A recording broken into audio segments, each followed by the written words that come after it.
it's not that we are forced to make up for what our ancestors did. It's that we have an opportunity to do it, and that in doing it, that we can actually heal a relationship or heal some kind of trauma that exists between two different kinds of people, or anything, a person and a place or something, and that there are all kinds of gifts that can come from that too. Yeah. I mean, that's just something that popped up when you were explaining it. I had a recent experience to illustrate this point. You know Rebecca, my friend from Argentina. You've seen the lives we've done, and she's been through some of our talks.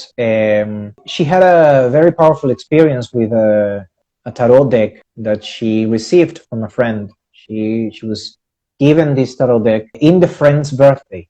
She was the birthday girl, and she was the one who gave this tarot deck to my friend. And it was the tarot, or the Crowley Tarot, a very specific edition of this Crowley Tarot from the 70s.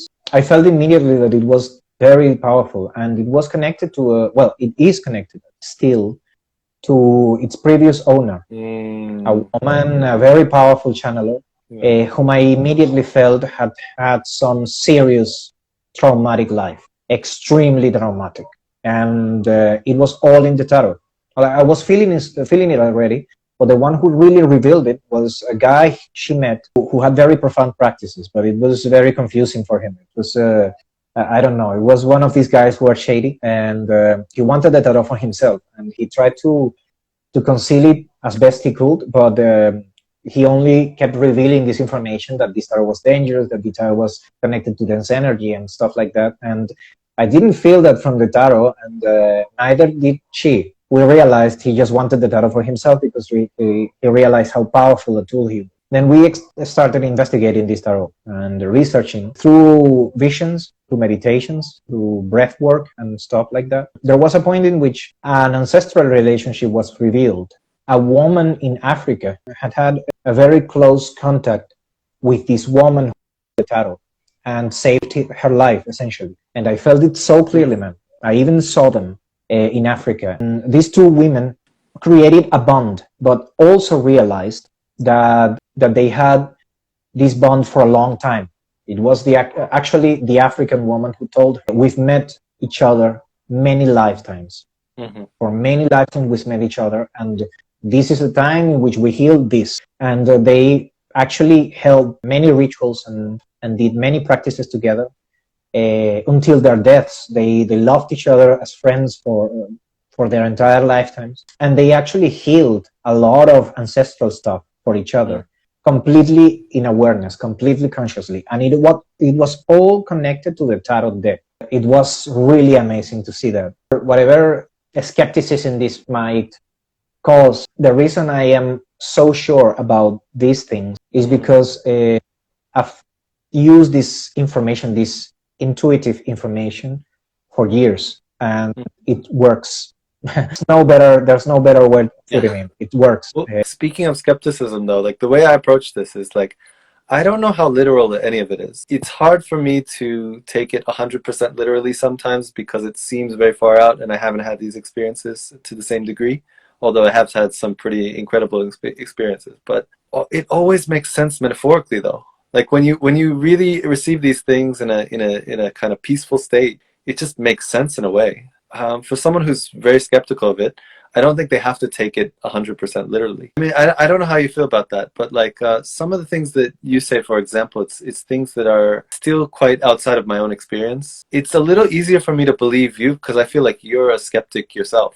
Like I feel like you don't just latch onto these ideas in like a way to escape from a boring kind of existence. No, like a lot of it, you question a lot, and so that's why it's talking about these things with you is so much easier than talking about it with other people, because a lot of people, I just sense this desire to escape and this desire for like a fantastic world. It's not a pure desire; it's more of a discontent with simple explanations. Yeah, it's very common. I felt that a skeptical approach to these things is very important, very, very important, because you have to confirm that you are not making this stuff up. You aren't just messing up with confirmation bias. and you see these things and you believe they are real, there is a point in which you realize that's exactly what you're doing. You are manifesting them because you believe in them. But at first, it doesn't work that way. You have to doubt, and there are fears. Well, maybe I'm losing my mind. No one is going to take me seriously with this. All of that. You think through that over and over again until you reach a point of balance, and you realize, okay, this is what I want to experience. And this is my life now. And this is the reality that I want to manifest from now on. So either I put my entire focus on it, or I keep distracting myself with whatever everyone thinks about these practices. And when I made this decision, which was a lengthy decision made through years, it wasn't just, oh yes, I am going to believe in everything and everything is going to make sense. I realized just how much I was filtering out of my life, how much information I was just completely ignoring, because I didn't even consider the possibility that this could be true. I always thought it's a lie by default. And this is what these people that you mentioned earlier, who have these practices but want to escape, they experience this. This world is a lie. I have to escape this lie. But it's not like that. It's like this episode in Midnight Gospel, this the 5th episode, the soul prison. It's the same. You realize, yes, the prison is your life, and the life is an illusion, stuff like that. But that doesn't mean it doesn't have value, and that doesn't mean that it's not real. It has tangible effects. You have emotions, you have sensibilities, and you have ideas, and you have a structure, and you have a body, and it has an effect, and you have to acknowledge this effect. You can just say, I am going to join with the source and be enlightened forever and forever and forever. It's not going to happen. Enlightenment is an instant. Just a moment, a flicker of illumination. You have a possibility. You have a flash. And then you go on with your life. And if you're lucky, you get many of these moments. And if you are even luckier, these moments become your days. That's great. That's Felix Felicis. You're living the dream. Yeah. But you have to go through this illumination yourself, because that's also a thing that I learned about ancestry. We carry our ancestors, and we live through the lives of our ancestors as we go on through our own lives. It's a very real experience. And we encounter people that they encountered.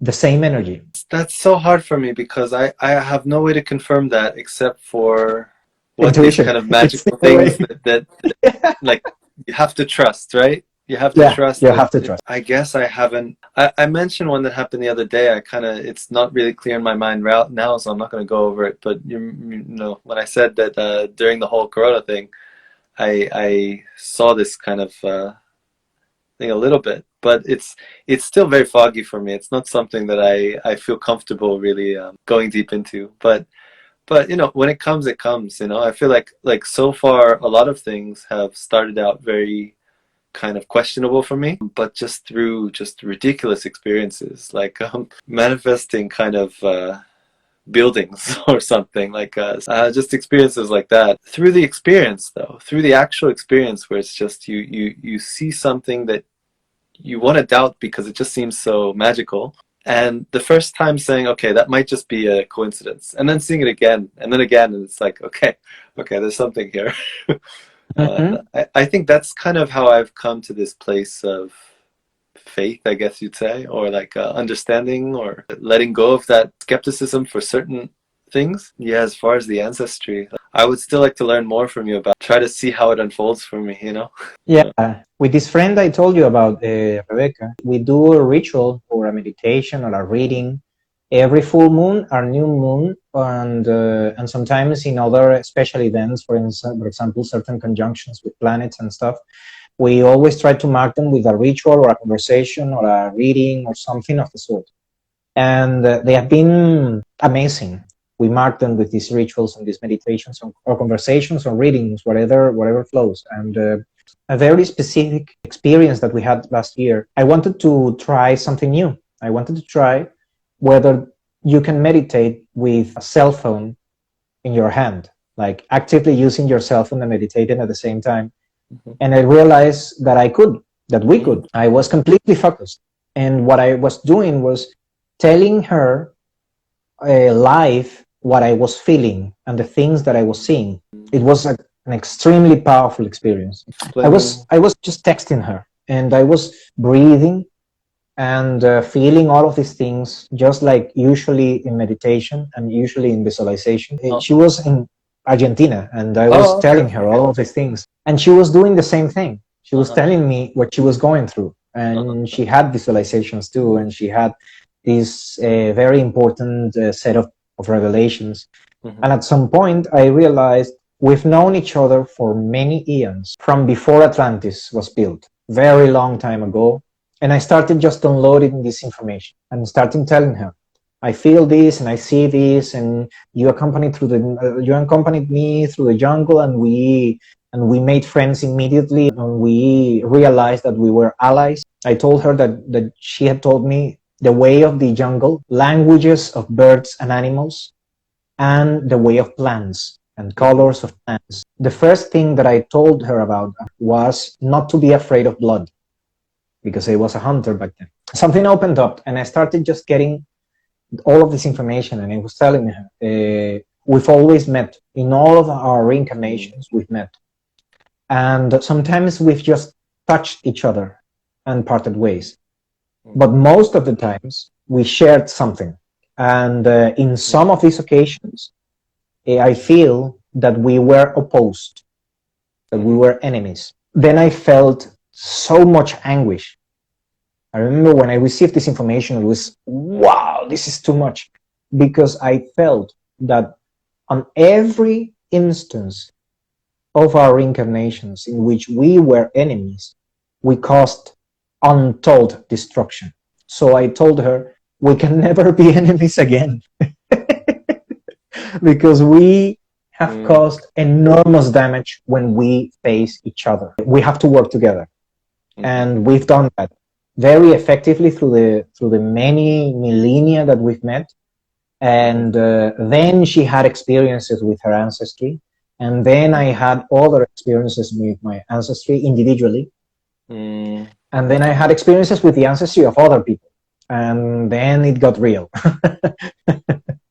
Can I just ask something quick before I wanted to hear about how it got real, but like how vivid is this? And also, like, is this ayahuasca related or LSD or anything like that involved in this?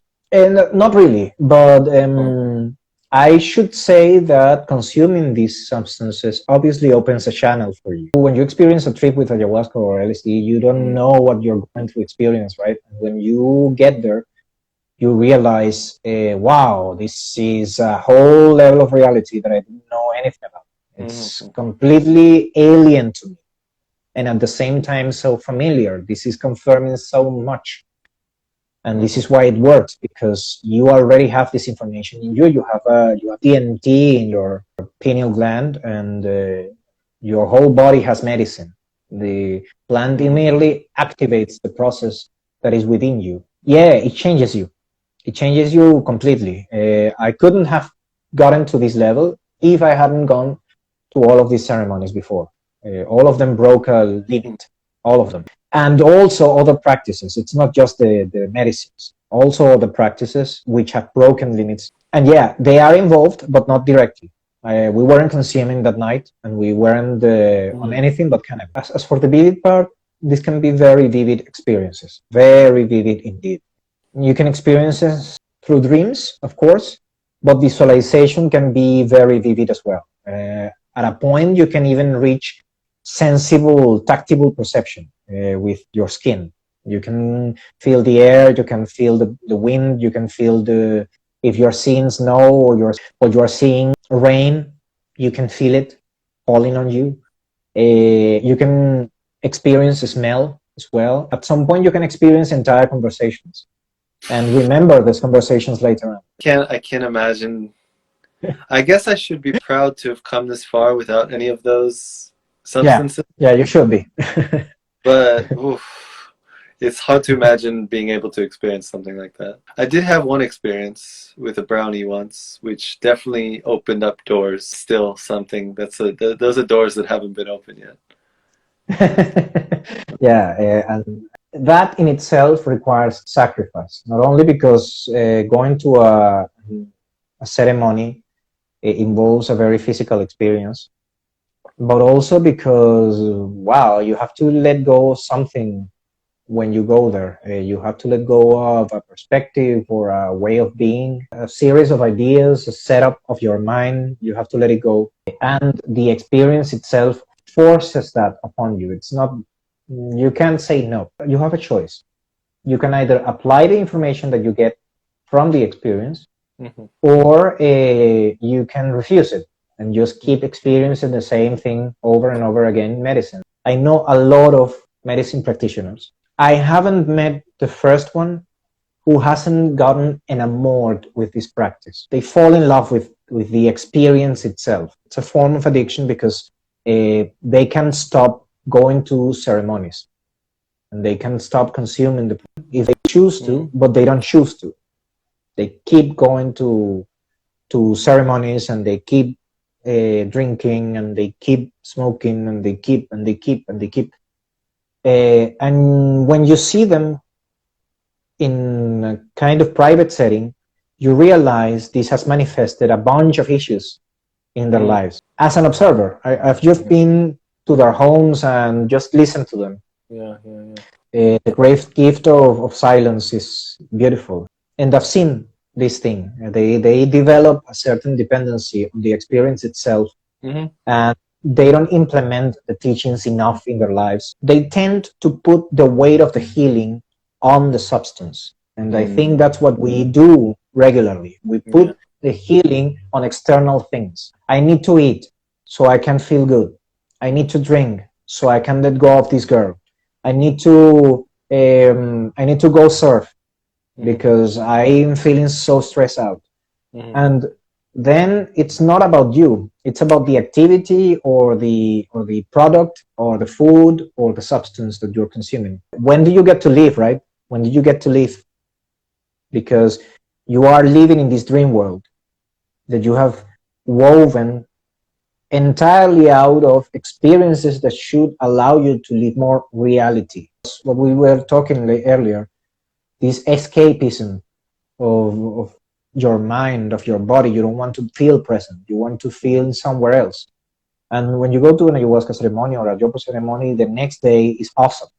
Like literally, when you wake up from this experience, usually what you feel is tremendous bliss.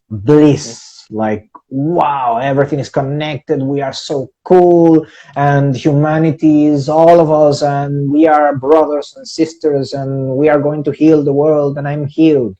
This is the general sensation when you finish a ceremony. But you shouldn't stay with that because it doesn't work like that. When you drink this and when you consume this and when you do any practice, you are consuming a little pill of information. And it can be weeks, months, or years of experience condensed in this very specific activity. So the activity itself is not what matters. Okay, it's not like you go to an ayahuasca ceremony and my life is fixed. No, that's not what matters. Because there weren't people giving ayahuasca otherwise. The people who give ayahuasca also take ayahuasca, and they take ayahuasca because they are dependent on ayahuasca. The moment itself that you spend with a plant is not what matters. What matters is what comes afterwards. How you use this experience to improve your life. It helps tremendously. I wouldn't say it's necessary for reaching a considerable level of awareness, as you are a testament of that. And many people are testaments of that. People who live freely, who live happily to their own degree and with their own expectations, and they don't attend to these ceremonies any at all, and they don't practice this, and it's not necessarily useful in their case to practice. Okay. What I do say is that when you access these practices and when you access these substances, your level of perception increases tremendous. It's way beyond anything that you can experience without them. Okay, way beyond that. I've seen people say that you can get the same effects from meditation, but I frankly doubt that. And I don't think anyone with a lick of sense would claim that. I've only heard that from people who are afraid of trying this substance. I've never heard that from people who have actually attended this ceremony. There are many practices, but there are some practices that are more powerful than others. There is some knowledge that is much more profound than other knowledges, and you choose how deep you can go, and how far you are willing to break away from your boundaries as well, because boundaries are necessary when you get to these practices as well. You can get into really messy things. You may have heard of the Lesser Key of Solomon, a very ancient treatise. It's an alchemical treatise, supposedly written by Solomon himself. When you start getting into these practices, this allure of this secret knowledge and these secret treatises and these occult books is very, very appealing, because you don't necessarily want to know yourself at first. You want to be cool. Okay, that's the first hook. The first hook is that you want to live a cool life. Okay, and you do. You get to live an amazing life with this knowledge, and a very unique experience as well. But there are things that you really never need to study at all if you want to explore your life. You don't ever have to get to the Lesser Key of Solomon, and you don't ever have to try black magic, and you don't ever have to use candles, and you don't ever have to use runes. You don't ever have to use any of these things. They are optional, and some of them are very, very complicated stuff. I'm sure you've seen at some point these very complex diagrams of the sky and of mysticism and mystical concepts and stuff like that. And when you read them, you are, wow, this is beautiful. This looks so powerful. But when you spend a few years doing these practices, you realize that that's complete bullshit, complete and utter nonsense, and it confuses you a lot. Yeah, it's really important to be skeptical, because there are many glitters, okay? And the gold is beyond them, well beyond them. So what I always recommend to people entering into these practices is question the people that are getting you into this. Question the information these people are getting you from this, okay? Question the contexts and the practitioners all the time. Question yourself and your motivations. Why are you doing this? For instance, most of the densest practices in the world have an extreme content of anger and envy. All of the Latin American syncretism, the work with voodoo and santeria and umbanda and all of that, it's not the practice itself that has these things, or the tenets, or the entities. Even the entities don't want anything to do with that, but they won't say no if you offer them a dead chicken. They won't say no. Why? You are giving them this, and it's a very good offering. So cool, okay. But they don't really care about these things. Why is it a good offering, though? Yeah, like I never understood like what was even the point of that. It's blood and life. It's blood and life, and blood and life are always good offerings. Always, no matter the context, no matter the tradition, they all put enormous value in blood and life. Certain other tools and the foods and drinks, they have value. They have value, intrinsic value at a spiritual level, depending on how they were worked with. But it's not necessary for the connection to these entities at all. And I'm saying that from a place of propriety, because I use these energies and I've worked with these entities, and we have a conversation. I have a conversation. I know that I sometimes have to make payments, but these payments are usually just encountering a beggar and giving him money, or going to a church and putting flowers on a virgin, or carving a rune and taking it to a specific place. That's the offering that I give, and they accept it, and it's cool, and that's all they need. That's all they want, actually. That's sufficient work, plus the service itself that I do. The other aspect cannot be denied. These entities are worked with in a very dense material manner, okay, with sacrifices, with with payment. When you get your saint in Santeria, you have to pay for it, and you have to buy a bunch of things. You have to buy a special attire from a special shop